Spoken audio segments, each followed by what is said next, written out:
Jones, part of CFSgametime this week, along here with co-host John Locksmith, and Donnie Pasco over there is recording for us.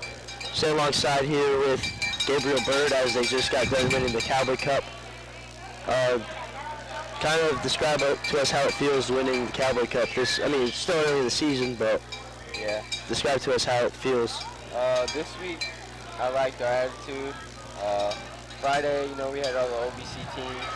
We dominated them. We had a tough match with Liberty.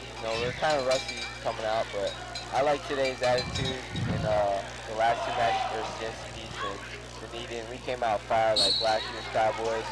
And it was awesome to see our young guys come through and just have fun and wrestle with passion and determination. How do you train for these kind of things? Well, the tournament? Yeah. How we train? We have practice on Monday and Wednesday at 6 o'clock, and then the rest are right after school. So we train basically to be the best, so we train really hard. We do monkey rolls, we do a lot of wall touches, and it's only going to get worse.